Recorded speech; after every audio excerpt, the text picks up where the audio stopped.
Bonsoir. C'est une petite maison, un petit peu à l'écart du village. À l'avant, un atelier, avec quelques machines, quelques outils.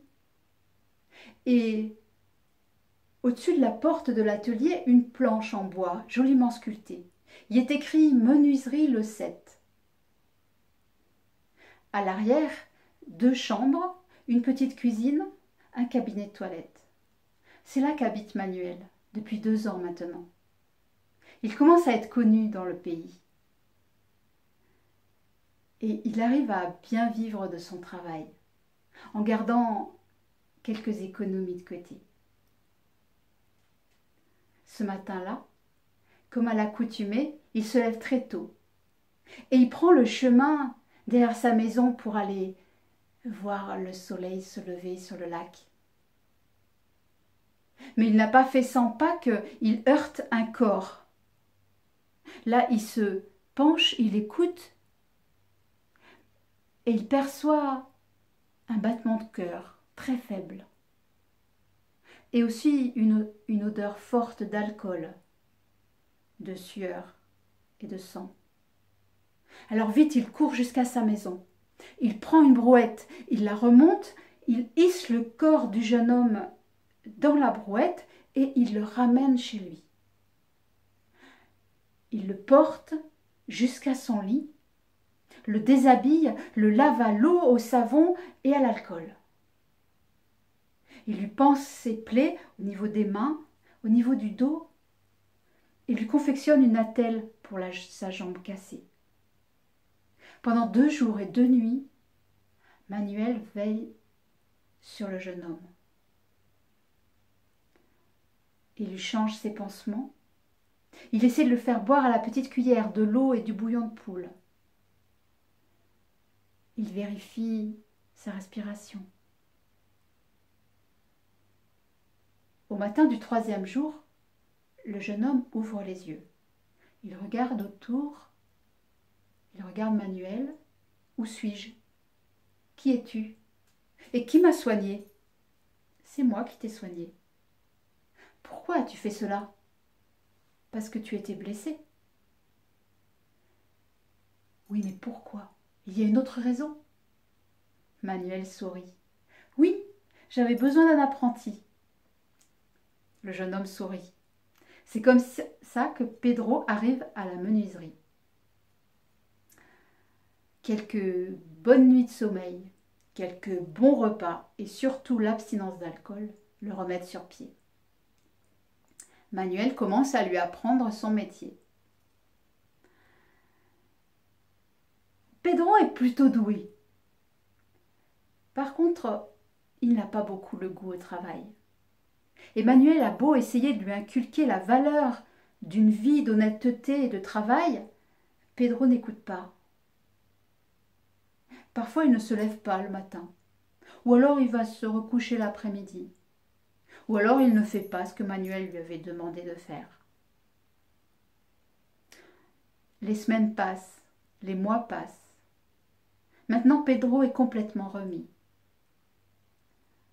Manuel lui a cédé quelques parts de la menuiserie et aussi la plus grande chambre, en échange de la promesse qu'il se mette sérieusement au travail. Ce soir-là, Pedro est dans sa chambre. Il regarde la nuit tomber par la fenêtre, quand une pensée lui effleure l'esprit. 6 mois d'abstinence aujourd'hui. C'est beaucoup. Et si je me payais un petit verre? Un tout petit? Manuel ne le saura pas. C'est décidé. Pedro ferme sa porte à clé de l'intérieur. Il laisse la bougie allumée pour que Manuel pense qu'il est encore là. Il passe par la fenêtre et rejoint en silence le chemin du village. Le voilà à la taverne. Il commande un verre, puis un 2e verre et un 3e verre.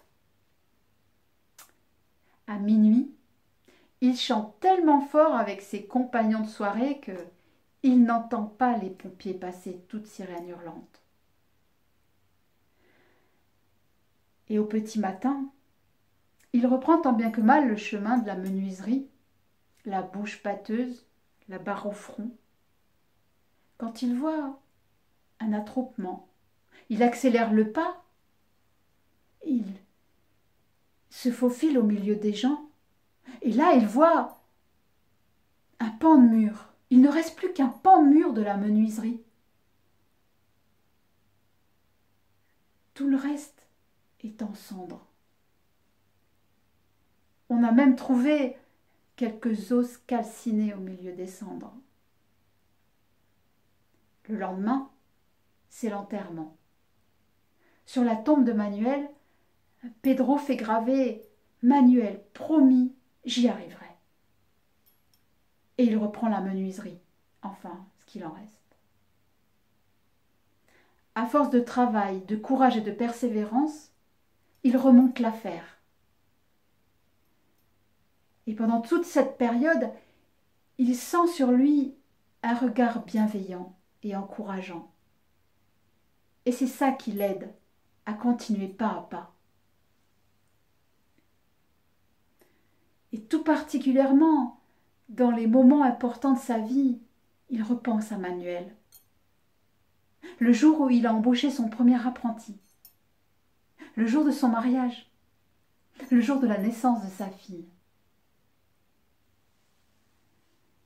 Pourtant, à quelques centaines de lieues de là, Manuel est bien vivant. Il se demande parfois s'il a bien fait de brûler cette jolie maison et de mentir à Pedro. Mais oui, il pense qu'il a raison. Et il rigole quand il pense aussi que les villageois et les gendarmes ont vraiment cru que ces os de cochon étaient des ossements humains. Il a monté une nouvelle menuiserie, un petit peu plus petite que la précédente. Et il commence à être bien connu dans le pays. Cette menuiserie, il l'a appelée menuiserie le 8. Bonsoir.